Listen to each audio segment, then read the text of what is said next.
Hey, this is Rob Charting with Old Guy Tech TV News 44, and I'm here today with Mike Owens. Is that right, Mike? There's no S on that. No, Owen. So it's a single Owen, not a two. So Mike is running for Auditor Controller in El Dorado County. Thank you very much for coming in to seeing us here at Little Old Guy Tech TV. It's an honor. This is the one live studio in El Dorado County. That's Here I right. am. There we are. Thank you. You are online with all those people out there, and we're kind of proud of it.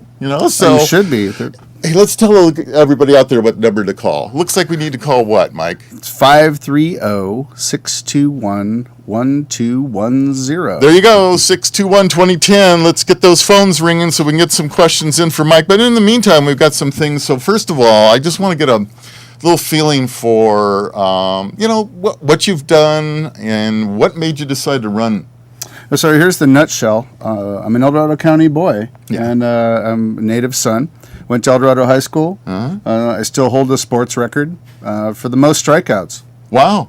And that's pitching. Okay. Oh, I was going to say, I wouldn't brag about that, but hey, okay. Yeah. But as somebody came in and told me that, I said, I was actually surprised. It was Wow. good. Yeah. Wow. Excellent. And unfortunately, young people have to left the area to make my way. Yes. And that's one of the challenges facing our county. How do we keep the best and the brightest, or anybody at all around here? Yes. It's an economic thing. So let me get back to me. Yeah, get back to you, and then we'll get to because I do have a question for you on this. So. Okay. Go ahead. And then I went away to college, and I had a banking time, and I had to work for Price Club in the old days. Yeah. And then I ended up in Silicon Valley. Oh. And I was wanted to craft my career to be a CPA. Wow. And so I ended up working on Apple, Cisco Systems, Electric Glass, a bunch of these big conglomerates tech groups. Yeah. Yeah, and in the Fortune 500 companies, there's really great training. Wow. And from that perspective, these are things that help me bring experience and elements to El Dorado we don't have here. Right. And so CPA, let's be honest, it's a doctorate of finance. So you're a doctor, and that takes a number of different forms. We'll talk about that a little bit. My last project in El Dorado, or in Silicon Valley, I did a worldwide revenue audit for Cisco Systems. Oh, wow. And for Sarbanes-Oxley. And so Cisco... Worldwide, that's $4 billion, and we had to design that around... I think this is live TV, folks. That's one of the reasons why. Yeah, mine's on buzz. Sorry but about that. But that was the Sarbanes-Oxley thing, and remember, Sarbanes-Oxley was supposed to prevent any financial crashes from ever happening. Right. It didn't do that good a job, but it wore me out a little bit on the CPA world, and I came back to El Dorado County. I wanted to be up here. I wanted to raise my family up here. I'm from here. Right. My parents are here. My wife's parents were here. Brought the kids back, and I founded or had a winery going, Crystal Basin Cellars. That's cool. And so that's a very much a from the heart sort of a business. Yeah. It's tangible. Right. And a lot of the CPA things that you do are intangible. It's a budget, it's a forecast, it's an estimate, it's an audit. It was a very tangible thing for me to do at a time in my life when I wanted to do something tangible. I also became a contractor. That's a big step. Yeah, and well, the thing is, I don't narrowly define myself, Rob. Right. Well, hey, I look at me. I've done about 40 different things in my life. You got to keep reinventing yourself. Right, but why just be one thing? Yeah, right. You're a man. You can do whatever you'd like to be, and be whatever you'd like to be. And so, along the lines of that, I had an opportunity to take a role as CFO of health services within El Dorado County, and learned the workings of the county from the inside, and learned what the value is that a CPA can add to county business. And so that was really interesting. Had a situation where the department I was in was consolidated. My manager, the department head, was retired early, and I went head to head with the current incumbent in the position, and it didn't work. As I have a small business approach to doing things, and I'm not much of a bureaucrat. It's a good thing. So coming back at that, you can't make change from the outside. And so I'm running. No one's ever done it. It's my turn. And I'm qualified. I have the chops. There you go. There you go. Well, you know, I always say anybody running for office, it's a thankless job. I'll tell you that, because, you know, thank you for coming in and spending some time with us over here, so that people can kind of get to know you. One of the things that I see in the county, and, you know, you were talking about, you struck a chord with me about bringing the kids back and trying to get the youth back into El Dorado County. And that's the number one issue, of course, and that's jobs. And it seems to me, as a small businessman, looking at the taxes I have to pay, the licensing that I have to pay in this county is just anything but business friendly. Boy, it seemed, you know, I got my unsecured property value tax, and I'm looking at this going, really? I mean, really, is this the way you want to keep business in El Dorado County? I mean, what do you have some suggestions? Is there any? I mean, I'm throwing this out at you. I know. I would say, as with any tax, your question is, what do I get for this? Right. And the answer is, roads and services, and it's all pretty intangible. Are our taxes higher than other places? We're in line, and that's maybe not good news, but this is California. Right. It's not business friendly. What is painful here is the TIM fees, right? Yes, that's so right. that's where building, when we you're talked building, about building a little bit earlier, it's really challenging because it costs so much to scrape dirt, it's prohibitive.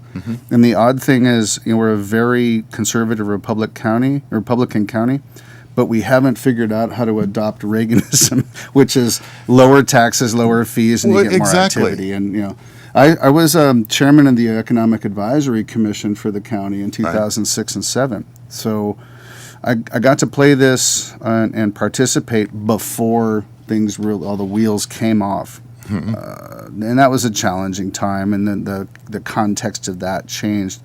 I think what really the issues facing the county right now are, how do we balance development via the general plan? How do we balance the growth, no growth, slow growth, all these petitions that are out there, and they're all very confusing. I challenge anyone to get their head wrapped around all those. We need jobs in the county. We have this unfilled area in El Dorado Hills, beautiful business park. A lot of it's unused. Shingle Springs, big nice business park. A lot of it's unused. What do we become good at to keep the kids here so that there's something to do? How do we then have jobs to be able to drive to without having to clog up Highway 50? Right. And so then, but those are the measured elements. Now, the bad news about all this, Rob, all that's above my pay grade. No, I understand. You can't just snap your fingers, and an awful lot of that lays in the back of the supervisors. But you said you're now El Dorado County boy, and one of the things that really irks me is the intel. If you go back far enough, if you remember, there was a bidding war for intel coming in to either El Dorado County or Folsom. And El Dorado County would not give them the infrastructure that they wanted. They wanted to come here, and they said no, and there they are in Folsom. And there are all those jobs over there. Well, and there's that beautiful high school that they built next to it. That's right. And these are foresight elements, and we've always had as long as I moved here in 76. Okay. And you can go back as far as the SOFAR project. If you're really old, okay, you would know this stuff. I was there. Okay. But I remember that project, yes. So it was growth, no growth for a long time. Right. And somehow we have to come to grips with no growth, slow growth, but at the same time, how do we create an economic thing? Well, I proposed things that in jest, like the California Correctional Facility at Fresh Pond. Do you want jobs? I mean, this is maybe not the way to do it, but those are jobs. Well, the sheriff might like that. I don't know. It'd be one way of doing it. Yeah, jobs are definitely, I think that for me, looking at the youth, and because you and I, we've been around a while, and we've had a number of jobs. But wouldn't it be nice to be able to keep our 20s, 30s, and 40s in this county, being productive, making a wage that they can live on and raise their family. And I, job situations are, again, it's not so much your pay grade, but it's definitely something that, you have to be aware of, and we have to be aware of as property owners and business owners, and what can we do? So why don't we start with, why are so many incumbents being challenged coming in this? Well, I think that's the lot of them. almost all. Yeah. It's a very interesting. We've seen really people are looking for change. The same old stuff isn't working as well, and I think new energy, new issues. We're seeing a 26-year incumbent challenge. We're seeing a 19-year incumbent challenge. Yeah. I don't know about some of the other races, but we're seeing that. Giving people a choice. That's democracy, isn't it? It's an experiment democracy, and to the extent that we don't do it, we're missing out. Right. Well, I know the positions, like, to hold the positions you're running for, you must be a CPA, correct? True. So what is a CPA? Let me clarify. You can also be a previous department head or have held the position in another county. So there's some esoteric elements as well. Small. That's what's allowing one of our supervisors to run against another incumbent. Not a CPA, but has been a department head. And so for clarification, CPAs do a lot of different things. And I mentioned the concept of the doctorate of finance. You're a doctor. You're working on numbers and not on people. Everyone in their mind thinks CPA as a tax person. I personally never did taxes. I don't think the incumbent in the position ever did taxes either. I don't know that, but that's not what he does now. Right. And so there's also the rest of it is auditing. Auditing is again, a number of different things. One, auditing in the governmental sense is auditing the transactions and making sure that things are accurate, correct, complete, recorded on time, and accurately described and fit the legalities associated with either the grants or the flow of monies or whatever. Okay. Auditing in the traditional CPA sense has to do with going into a company or an organization and checking their books and then making a very detailed report, a very specific report based on an insane pile of rules. I mean, phone books full of rules about how all those transactions are recorded. And so there's really, there's three elements to the CPA profession, plus CPAs who are out working doing other things. Okay, sure. Including winemaking, including CFO of a company does none of those things, but they use their CPA skills to run that company or run the finances of that company. Well, that makes sense. One of the things, we talk about here at Old Guy Tech and News 44 is technology. We're here, and if you're seeing us, Chris, the phone's not ringing, so gotta wonder who's watching. But if you're here and you're watching this is technology that wasn't around even a few years ago. And, it seems to me our county is way behind the times on their technology side, on the TI side. So, is this true also in the auditor control area? Is there a deficiency in that? The financial system within the county, it's fairly well documented. They're making changes to it. One, it's on DOS. Remember the old C prompt when we were kids? Yeah, right. So that's a 30-year outmoded item. Yeah. And it's painful to change. It's expensive to change. We're at a point now where we have to. They've put a $5.6 million number out for this change from what they call the old famous system to the new system's called Phoenix. They've been at it about a year. They spent about $1 million. Not sure where we've got to. It's unclear. And then you're seeing very recently requests to spend. There was a request to spend $4 million on additional technologies, and it's unclear what those are really for. We don't have this strength within our county. As you've seen, again, well documented turnover in department heads for IT, for DOT, for health and human services. You pick it. You've also seen turnover in information technologies world. We have an elected official who's managing IT. Don't know that there's tons of experience there. Right. Sure, he's a smart guy. Not sure that he's an IT guy. So how did he become the IT guy? By default. Okay, so they he didn't wanna just hire kinda- somebody else, and they pick someone. I got you. Yeah. Yeah. And then there's another person who I don't know what their IT background is, who's in charge of the system conversion. And the latest thing I heard from him was, "Don't worry, the consultants have it." And I have an extensive list of all the governmental system conversions that have gone well. Right Doesn't look here. like any, huh? It's my cheat sheet. It's So, blank. All I'm saying is, if you don't know where you're headed and you don't have a culture that allows change, it's going to be really hard to make that work. Now we're still running an old IBM mainframe. Is that where a lot of this is still tied into? So we're going to have a legacy system that we're going to have to pair into. Well, you can do that a couple of ways. When you do a system conversion, you can take pieces and turn them on and as slowly. Mm-hmm. Problem with that is you don't go live in the new world. Mm-hmm. You put your foot in it. You go, the water's hot, the water's cold. Right. Don't like it. Let's fiddle with it. The classically trained CPA approach to this, and I've run corporate IT in public companies, is what are the risks? You bring if you're going to bring up one thing at a time, you bring up fixed assets. Your risks are low. You Right. got a bridge, you got a computer, you got a truck. You can define those things. Something that's higher risk is going to be something like payroll. Well, people fiddle with it. People can check in. They can have their friends check them in. Whatever. Expense reporting. The way you write checks. Those are all higher risk areas. And part of what CPAs do is measure risk. That's our role, is to understand risk and look at where do you spend your time on. Yeah. And so, the biggest conversion system or conversion that I've been involved with was at a public semiconductor manufacturer.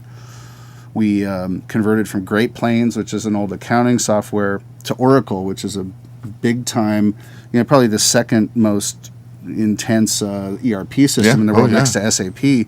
But we did it on time, on budget. We turned the switch, and we turned off the legacy system. You can do it, but you got to know what you are headed for. Yeah, well, I mean, we've seen how well Obamacare had worked with their computer system. So, and of course, California has a history with DMV software where they spent a lot of money and then just threw it all away. So it's always an issue when you got to change and upgrade technology. It can be a tough situation. If you want to drill into our county, you can look at what they call the EPCR program, and this is not well known, but when an ambulance picks you up, right? There's something called the PCR, patient care record, and that was dictated to go onto an electronic format. The county, and this is when I was involved with the CFO of County Health Services, decided that we were going to help some folks do alpha software. And the county is not set up to be a software developer. And the challenge has been system doesn't work. It doesn't support paramedics and depositions. They have to take output from it and fax it. So I don't think that was the intended thing, but that's not what you don't want to be good at that as a municipality. You're not the software developer. It's nuts. Yeah, you want the package to make sure it's working right off the bat. Yeah, and you don't want to be the first test. You want to use it when it's proved. I think so. Yeah. That's usually the way it should work for a county. If you're in private business, what the heck, you can do what you want. Right. But, take your risks. Right. Yeah. So why don't we talk a little about, since we're talking about such problems with IT stuff, why don't we talk about what else in the county, where are we wasting our money? I mean, it seems to me that they're collecting a lot of money. Where is it going? Well, the good news about the county is we have no debt, Rob. Okay. And that's pretty unique. Yeah, it is and, unique. And it's the fiscal management within the county, has to be applauded. Now, who's responsible for that? I think my predecessor has something to do with that. Future predecessor. Thinking positive. It's all you good. are. Absolutely. I also think that the conservatism of the Board of Supervisors setting the policy has also set that up. Okay. I think there's some things we haven't done well, and how many politicians have pounded on the table about potholes? There's some roads that are kind of a mess, right? Yeah. And Roads is a tough situation. And then, could you declare a moratorium on TIM fees or a decrease on TIM fees? Because we have a $50 million surplus. You don't want to burn it all. I totally get it. So where is the waste? You got to get in and dig and look at it. I think that the fiscal management's pretty good. So now it's how does the tone at the top lead us forward? Okay, so that adds into your management style. So election day comes, you win.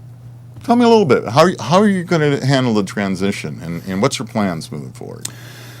Well, I have you can see this in live at the winery and the bistro. I have Crystal Basin Cellars for reference for people if you want to come see the live test.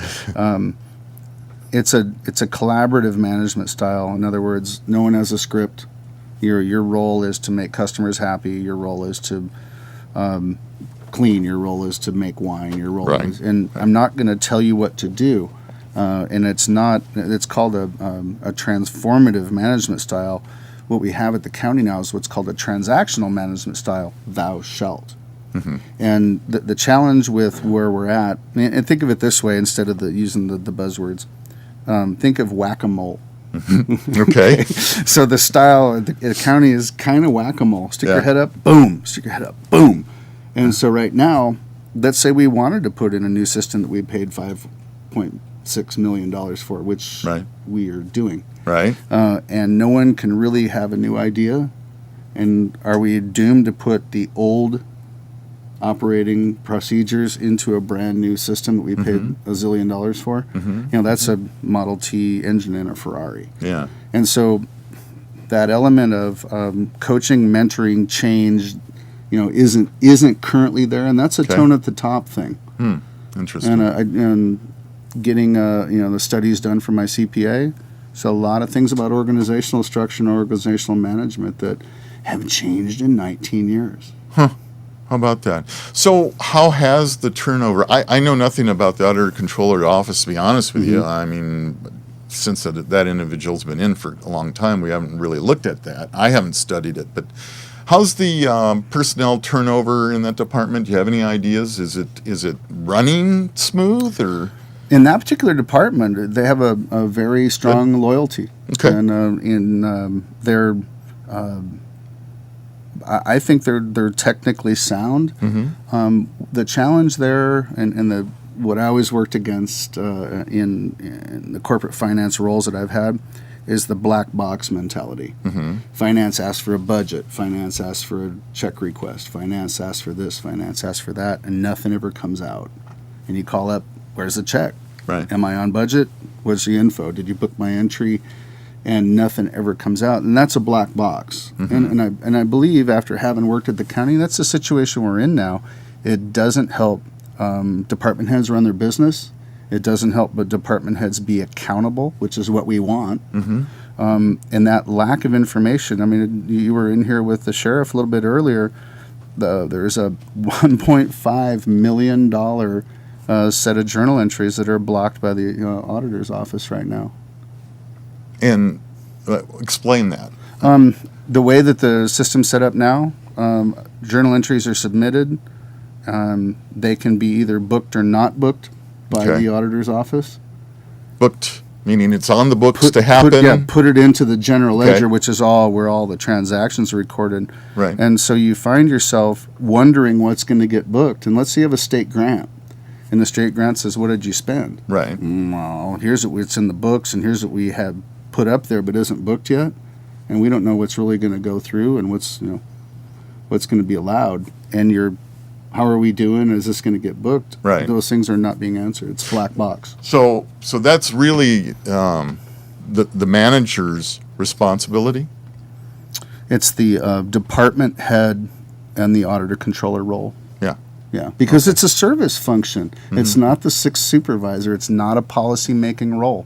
It's not we're unhappy when people legislate from the judge's bench. Right. Shouldn't be legislating from the auditor's controller's office. I wouldn't think so. No. But you see it. So so when you told me we've got the surplus, and I'm a little I'm obviously off the grid a little bit here because I could have sworn a few years ago they were crying up tears about how bad the county's position was.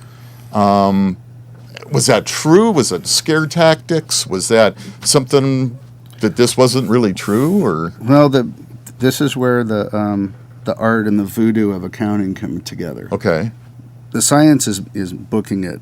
The art is, what estimates do you need? What does it cost to fix the roads in the next 3 years, and how do you retain that money? okay, Are you going to have some calamity that you need to plan for? And you always need to plan for a calamity. Yeah, it's a municipality. Right. You've got to have those reserves.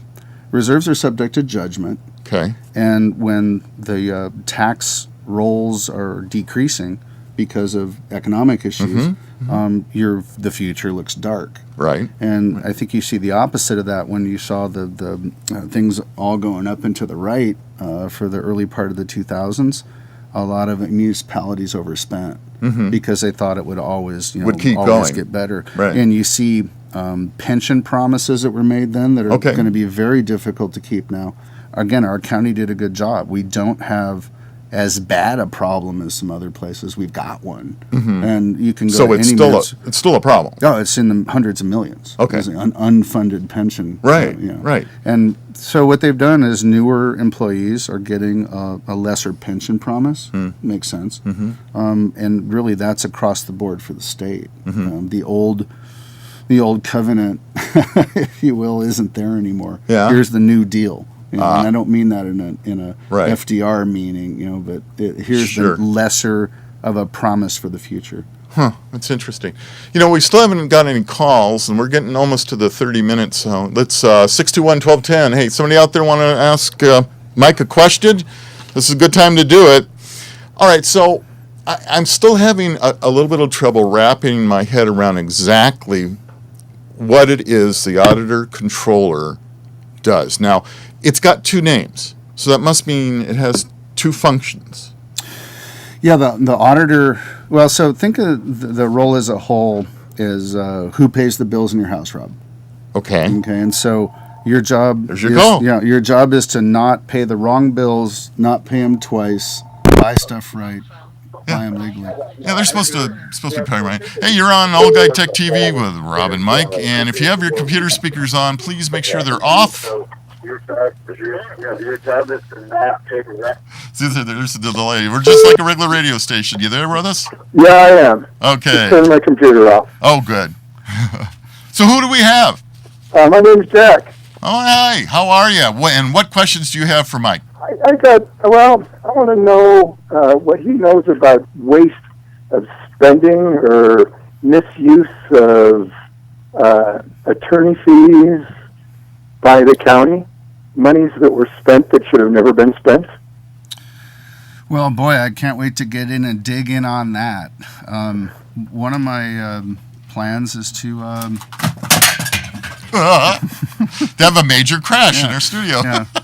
One of my plans is to ask for some help from state auditors and some state folks to come in and look at things, because I want a clean slate. I don't want worms. Yeah. And I'm a little worried about worms. Here's a specific example. We battled Parker Development. As a county, we battled Parker Development for the return of Mello-Roos fees. Oh, yes, right. And Mello-Roos fees had been collected at a rate expecting Serrano to grow faster than it did, to build an additional school or two. And when it didn't happen, there was a battle, and in my mind, an unnecessary battle over whether those fees would be returned back to the people who paid them, overpaid them. We spent a bunch of money on legal fees, forensic accountants, and ultimately gave back the money. Boy, so you don't hear that very often. Well, no one wants to talk about it, and the Mountain Democrat isn't real forthcoming with this kind of information for whatever set of reasons. Interestingly, too, there's a kind of a culture that's developed within county government that's challenging to employees and to people who deal with county government. And you saw recently there's a $140,000 consultant contract created to study the effect of bullying within Oh, the county. wow. Yeah. And that was, again, well publicized. What's the need for that? Yeah. And so that's the tone. Should never happen, right? That's the tone at the top. Yeah. And if you come and look at the experiment that I'm running, in my small business, no one is there. We don't have a contract like that. Yeah, I wouldn't think because so. and if you look at some of the recent media activity associated with this campaign, you see some bullying going on. It's interesting. Yeah. Hey, Dick, did you get your questions answered? Jack. No, it's Jack. I'm sorry, Jack. Yeah, he did. Talking about bullying, you brought it up. How much does this job pay, Mike? It pays. I think it's $158,000. And how much is our present controller getting paid? Last time I heard him quoted for his number was like 194,000, but I saw a printed amount of about 205. And he's the third highest paid finance person in the state. Wow. Now, So he's paid more than the controller of the state of California? About 70,000 more. is that because of longevity or what? The Board of Supervisors voted in a few years back, early 90s, when things were good. Yeah. Right, up and to the right. Right. Everything's all good.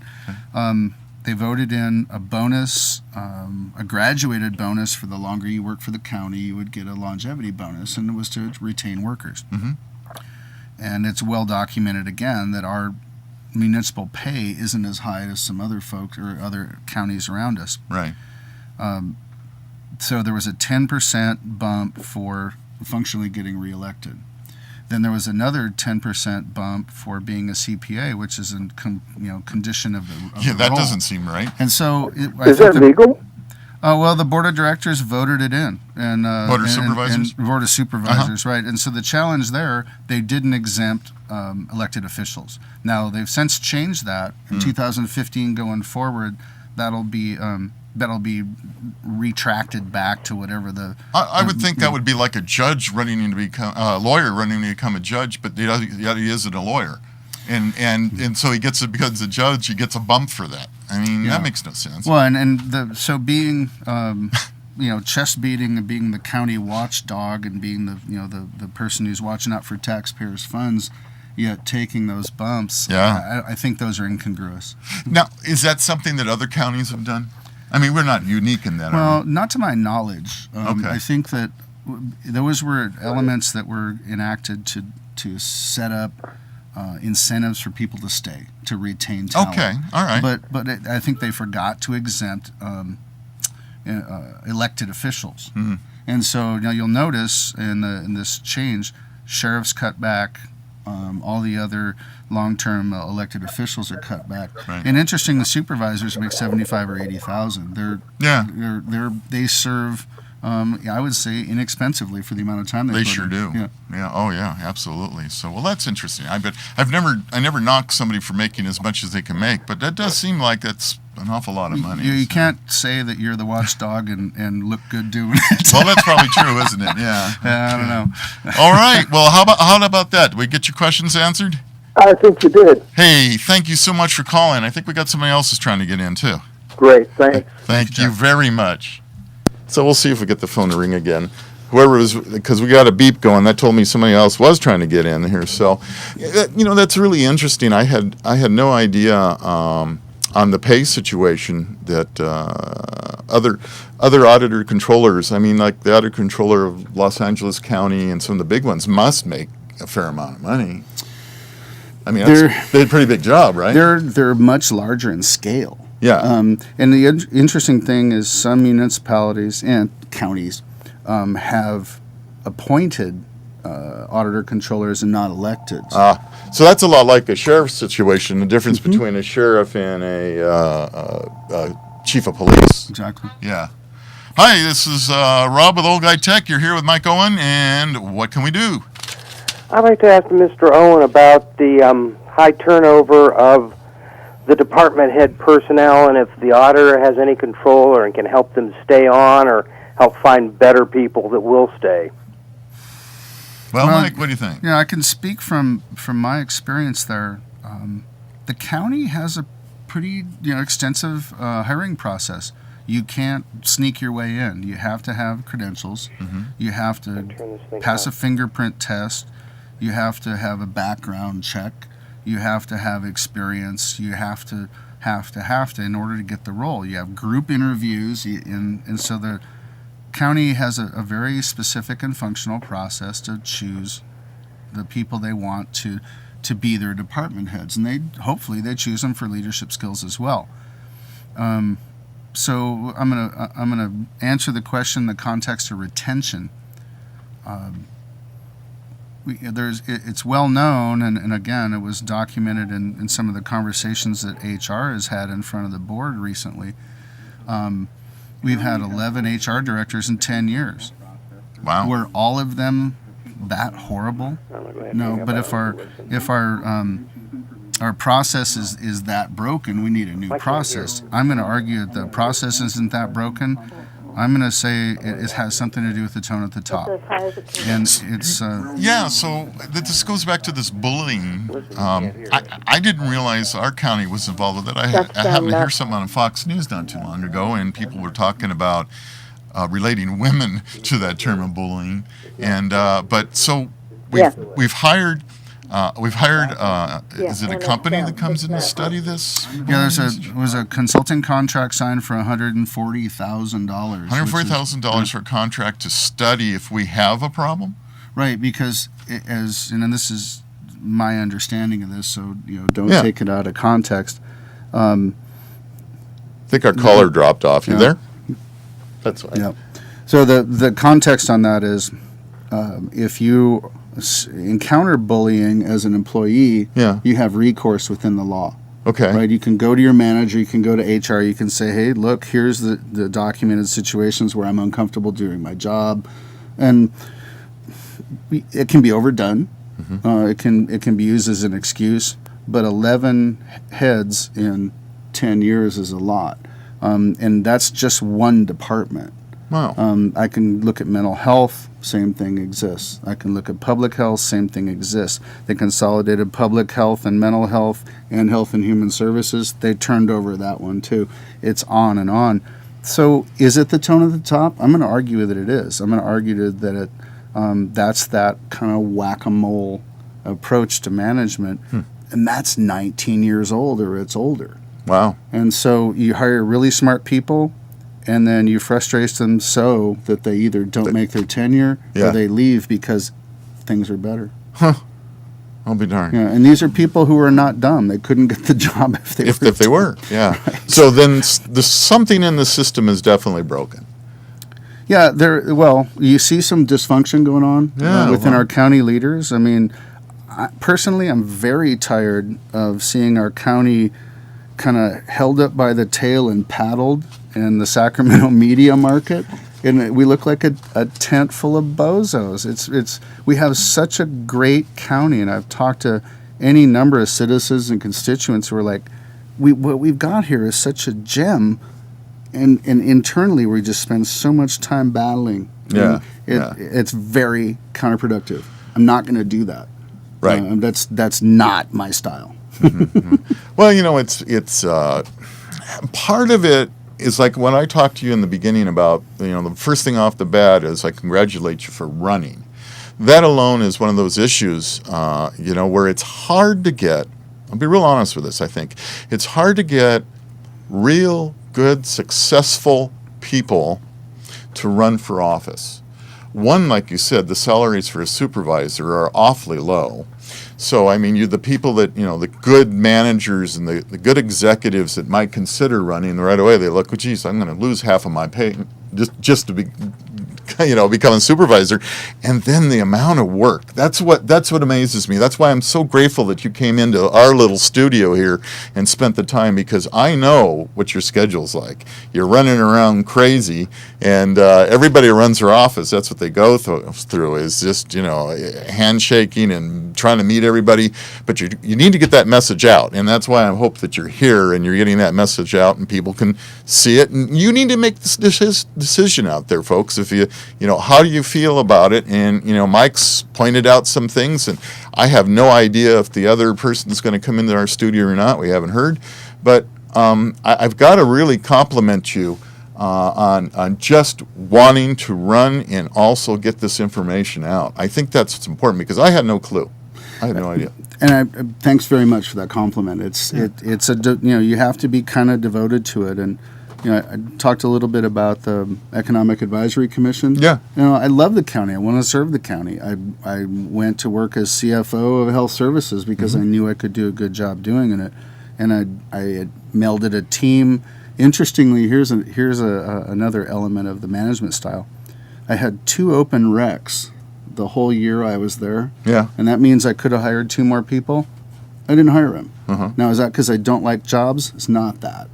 It's that we didn't need the people to build the empire. We could do what we needed to do with the people if we did it right. Okay. And I'm going to argue that there is a whole lot of efficiencies to be gained if we get rid of this black box thing. Just imagine if, I have vendors that I use at my winery as well, county vendors as well, and they have to call up and beg for payment at 90 days. Yeah, Why is that? Yeah, when I had a small business running, and you would get the bids from the county. You're right. If you got that bid, you had to get a cash flow to cover that because you knew you weren't going to get paid. Right, for at least 3 months. And so that's taking money out of the economy. It does. Right? You had to make your payroll. You had to pay your taxes. You had to do all that.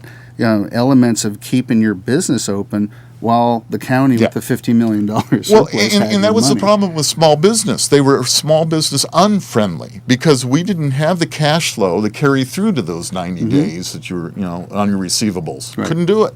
So, I cringed every time a bid came in because I went, I would have to be higher to be able to afford to go to my bank to get the loan to cover the bid, Well, and ultimately, what does that mean? Out of county businesses get exactly jobs. How does that help us? It doesn't help us at all. Here's the other thing I can tell you: we're not good at. A lot of vendors will give you 2% 10 days, right? 1% 10 days. We're not good at taking obviously those discounts. No. And so that's money comes directly out of the fund balance of the county. Yeah, because, why else would I would do the same thing and they just ignore it? I mean, it's like, hey, and that's a big percentage. You add that up with everything the county buys. It's a huge amount of money. So the geeky accounting number on that is 1% 10 days is 18.7% a year. Wow. It's a lot of money. It's a lot of money. And so, huge amount. You can just hold it and you don't care. But well, if you got the money, what's the excuse for not paying the bill? Power. Okay, so, and I don't seek power. I'm not a bureaucrat. I don't want to be a career politician. I want to go in and get some of these things that are in front of us done. I want to set a tone. I want to reflect small business thought and a local flavor. Yeah. And I want to bleed. Well, and again, I'm going to go back to the compliments because I've been self-employed basically my whole life, with few exceptions, and I was a county employee for 3 days. I was too used to wanting to do things right away and get to it, and it just didn't work. You're not going to work. You're not going to fit in here. You want to work. And that was like, okay, well, there goes my history. I'm actually kind of proud of that. Yeah, you can actually skip a 3-day job on your resume. Yeah, I think I can. I don't have to worry about that one. But and so obviously if it happens to me, it's happened to others, and I can see why we're having a problem with keeping HR people and some good department heads. It's very difficult if they're not treated decently. When those jobs are available somewhere else, why stay? Well, we have a pay issue. We also have this. And I was in Tahoe today, so thank you for noticing. I race around like crazy to make this work. Tahoe feels very left out. South Tahoe, Myers, they're behind that granite curtain. Yeah, and in the reverse, they also ignore us. Oh, sure, but sure. Our needs for different parts of the counties are so different. You've got the urban, beginning to be urbanized western end where all the development pressure is. Right. You've got the rural center, which, thank you for being in Diamond Springs here. Yeah, there you go. My business is in Camino. I'm an agriculturalist guy. I don't grow grapes, but my business is based on agriculture. Right. And then you've got this giant percentage of federal and state land that can't be developed at all, Right. and is continually inaccessible to people. And then you've got the tourism-based economy and a very different mindset in Tahoe. County government's very hard to meld all those different It's elements a tough together. one. It's a little bit like El Dorado Hills. They feel like they're actually part of Folsom. They do. You know, when you walk down there, and I've run a number of campaigns, and we've walked. You knock on their door and you say, well, you know, it's an El Dorado County election. Well, we're not in El Dorado County. So what about El Dorado Hills that you don't understand? Where do you write Yeah, where do you write the check to? And Mike, honest to God, from my lips to your ears, I literally had a woman tell me that. And I'm not knocking sexism in any case, but I literally had her say, no, we don't live in El Dorado County. And she was there in El Dorado Hills, you know, and it was like, okay, so that taught me a lesson. That one. We definitely have issues in this county as far as, like you said, Tahoe and El Dorado Hills, they feel disjointed. Yeah, there's almost no commonality. Their commonality is Placerville, which neither of them like. Yeah, it's tough.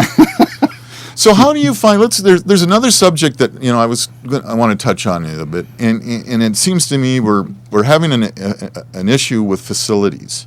I know a number of our facilities in this county are quite old, and are costing a fortune to maintain. I don't know how much an auditor controller gets involved with facilities, but what's your feeling about some of the issues we have? Well, we know we have a terrible sheriff's department situation going on. Their building is rotting around them. You were talking about health services. The old hospital up there, that building is just in dire need. So what's your feeling on that? Well, the county's got to make some decisions on, and this would be the leaders, and it also could end up being the voters as well. How do we build infrastructure, and do we take some of that $50 million surplus and apply it towards that? And certainly John DiAugustini last night told me one of our biggest issues is that headquarters, and they've been told by any number of consultants who we pay to tell us what we know, right, that building is not sufficient. It'll fall down in an earthquake. It's crumbling. Et it's cetera. dangerous. It's got asbestos everywhere. And so ultimately, that turns into personnel claims for for whatever issue. Right. So remember, CPA, risk manager, risk assessor. That's risky. It's going to cost the county money at some dollars at some point. Now, am I promulgating that we want to have debt to build facilities? I don't like that a lot. I'm not a debt guy. And I think that would be the Board of Supervisors need to make that call. There's a whole lot of long-range planning. Yeah. There's a whole lot of fiddling with numbers. There's a whole lot of trying to figure out and estimate the future. Nobody knows that. We know we need change. It's like the courthouse. Courthouse could work. Good example. Courthouse could work because the state's paying for it. Or not. Right. I mean, they are having their issues. Talking to some of the judge candidates have been talking about the problems that they're having with the state paying for their facilities as well. So they're having some issues because the state's not coming through like they should. Right. And state has a surplus as well, but they're trying to figure out where they're going to fire their limited amount of bullets as well. Right. And so here's the challenge. If we continue to kick the can down the road and don't make a decision, we end up with problems, and I'll give you two very specific examples. Okay. One, DOS-based financial system, Right. 30 years out of date. We didn't make that. We kicked the can down the road. Ridiculous. Decide to make the choice. TIM fees. We kicked the can down the road. We said that future development would pay for all the things that we weren't willing to pay for then. Right. And when it didn't happen, we went, rats. We got, and so we have all these shovel-ready products or projects, if you will, but no developers willing to step up. And when the developers are willing to step up, they want either a holiday on it or a special, pass, or they want to put so many things on and make it at such high density on parcels that no one wants to be near those developments. So we don't we don't have a good solution, and these are all bite the bullet conversations. Well, again, I'm going to pound my hammer on this facility situation. Let's just say a homeowner, okay, I've been here since 82, and it would be like me just deciding not to do anything to my own house for 38 years or something, right? And not to do anything, and then say, oh, we got a problem, and we need to fix it. And being angry. And and then finding out that if I had fixed that 10 years ago, would have cost me half of what it cost me today. And I think that's what we're having in El Dorado County right now with some of the buildings that we have. We've put it off so long. Our supervisors have to stand up. My opinion, guys, you've got to stand up and do some of the right things here. And I know we're off topic a little bit, but it ends up costing us money in the long run just by not doing anything. And things get more expensive by the day. Not getting any cheaper. We know interest rates are going to start climbing. They can't stay where they're at now. We know that. We got inflation hanging out here. I don't know what your economic views are, but the way I'm looking at it, I'm seeing inflation coming. I see higher interest rates coming. But it's going to also depend on jobs. And like you said, how do we bring jobs to El Dorado County? We talked about that. That's the base of it. And how do we keep young people in the county? Yeah. How do we give people a local future? How do we build our future? Because this is an inflection point. And I applaud all of the people running because it's time for the voters to think about this stuff. Well, we do the same old stuff. Yep. We're going to kick the can down the road. You're absolutely, and it's Mike. It's so great that you've come out here to educate the people, no matter what happens. You guys out there, you vote, and your vote counts. And I hear a lot of disgruntled voters. You may have too, and you're running around, and it happens. And they go, "Gosh, my vote just doesn't count." Well, okay. If you want to whine and cry on the federal level, that's a different story. But you know what? From a school board member on up, you've got to pay attention to the people that are bringing out ideas and opinions about what are going on in El Dorado County, and you have to get involved. Mike has chosen to get involved, folks. So congratulations on doing that. And I want all of you out there to pay attention to what's going on in El Dorado County. We here at Old Guy Tech TV are going to keep having people coming in and talking about issues here. We'll probably have Mike back as we get a little bit closer to that date, and just to touch on what's going on here. And since we have no more calls, and I think we've covered everything pretty good, I just can't thank you enough for coming into our studio. Really appreciate it.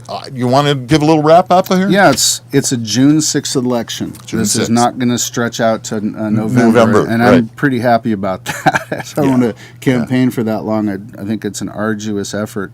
It absolutely is. But I think it's really important right now. This is that inflection point. We can take a path forward that where we're using some different approaches and some strategy and some teamwork and some working together that doesn't exist now. And I'd like to be part of that. I'd like to help lead that. I feel very strongly about economic development. I created 20 jobs in Camino in the last 4 years. I'm standing up.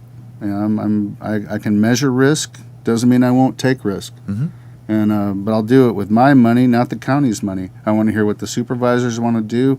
We'll crunch the numbers and tell them what the options are. We'll move forward into the future. That's great. Thanks, Rob. Hey, Mike, thank you very much. Very much. Hey, guys out there, thank you for the couple of calls we had, and hopefully you were able to watch the show well. And I hate to do this, but if you look at our page, there's a donate button there. The only way, see, our model, Mike, this is the toughest one. Donations only. Well, so we always could use those $5, $10, $15 donations. So help us keep people like Mike coming on air so that you can ask the right questions. This is Rob with Old Guy Tech TV. I'm here with Mike Owen. He's running for Auditor Controller, El Dorado County, and we'll see you next time.